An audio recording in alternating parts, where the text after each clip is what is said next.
Today's episode is long in the making. I wanted to record this just as COVID hit. This is one of my favorite rooms, and it's something that I actually think it's so helpful, such a great tool to have, that I believe every company should invest in it. And so just as COVID hit, we drove to the campus, my wife and I, trying to film this episode. But the campus was closed, access to these rooms were deactivated, so I couldn't do it. And so today is the day. I'll take you to this very special room. And if you want to know what it's all about, stay on, make sure you hit the subscribe button and hit the little bell so you get notified on my next video release.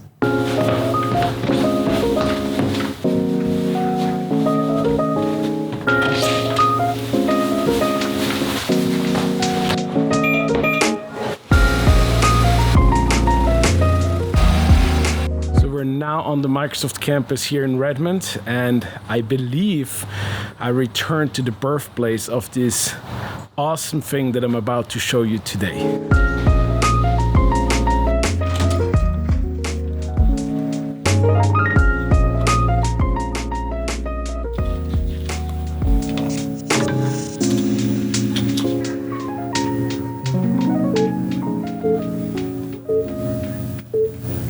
Creating high quality content is super important, specifically if you want to convey a serious message. Now we know creativity is also very important in video, and there's different styles of creativity. Recent innovations like TikTok or Instagram or YouTube Shorts, not all of them are very professional or don't look that professional, but are very creative and attract a lot of views. But if you're in a corporate setting and you want to convey a serious message, then having great quality video is super important. And now with everything that we learn new on how to do, if you just get started, you probably went online, you searched YouTube, you searched the web if there's some training, classes that you can take, you watched videos, and pretty quickly you found out it's not just about video that you need to learn, but it's also audio. And so you also have to find tips and tricks and trainings on audio to increase the audio quality, because we all know there's nothing more annoying than bad audio, specifically if you're watching something while you work out, for example, and then you barely hear it or it's overblown. So you spend a lot of time in mastering this craftsmanship by watching these videos and apply what you've learned in the real world. So while you're spending all this time online, sharpening your skills, learning new skills to make better video and audio, you're most likely going to fall into the trap of obsessing over equipment. It sure happened to me. I started out with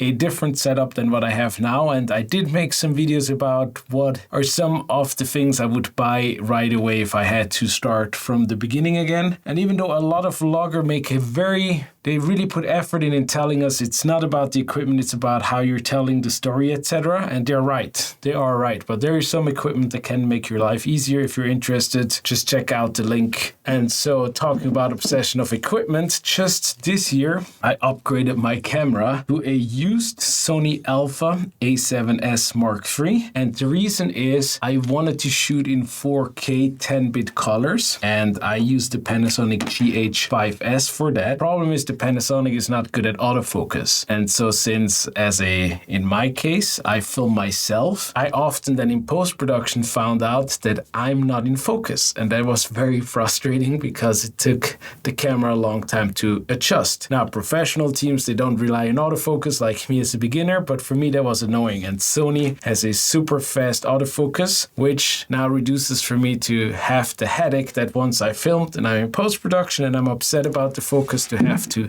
set it all up again, make a new take, but actually trust that the camera will put me in focus because it will track my face. It actually tracks my eyes to make sure I'm in focus. And once you're in that rabbit hole of obsessing over equipment, you will quickly find out how much money you can spend. Just as in everything we do, there is no limit of how much you can spend. So we talked about the importance, the online learnings, the trap of being obsessed over equipment. So what is the solution? Well, here at Microsoft, some awesome team, they created what they call autonomous video booths.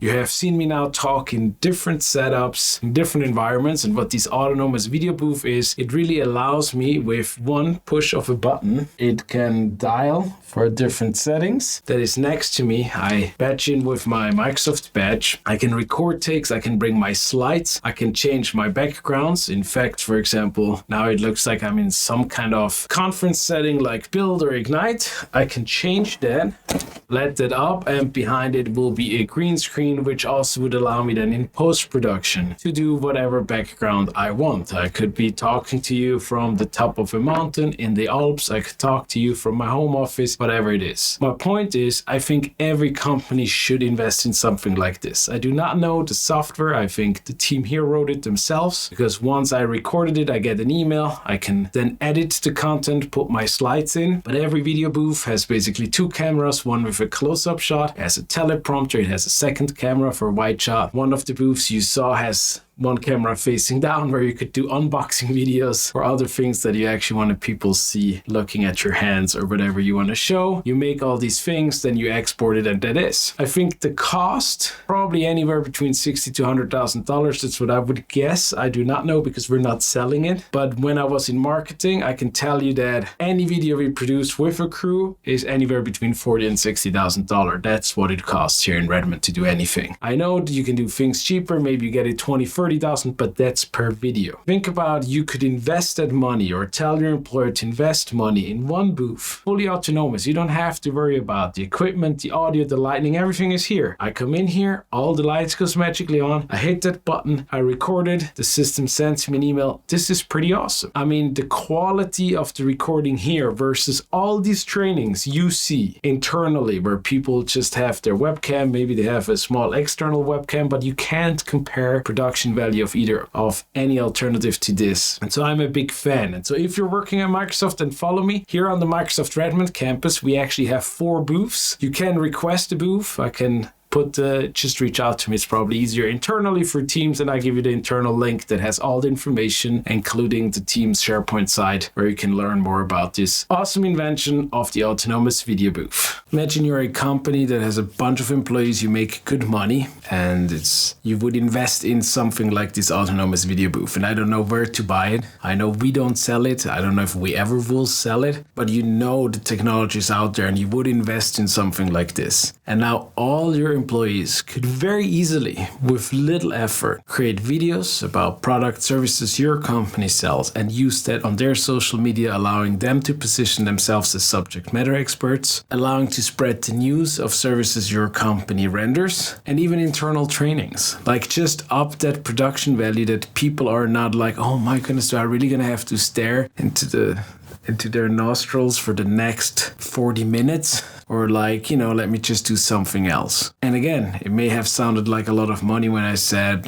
anywhere between $40,000 $100,000, I assuming in that range. That would buy you 4 to 5 videos otherwise, and that's it. And an investment like this, you can make as many videos as you want. So I hope you found this helpful. I really love it. If you want to learn more about it, let me know in the comments. Feel free to ping me. If you are working at Microsoft, you know how to find me internally. I will definitely try and see if my team, if they have some budget to do something like this in the building we're in, because I do believe it's tremendously valuable if we could start doing this more often and not depending on employees like myself to buy just a lot of equipment and spend all the time to sharpening their skills, when all they should focus on is building their subject matter expertise and then being able to spread that and position themselves as such expertise and help our customers to better use or take advantage of the technology we create. After all, that's the mission of Microsoft, is to empower others. And with that, D. Dave Kurt out.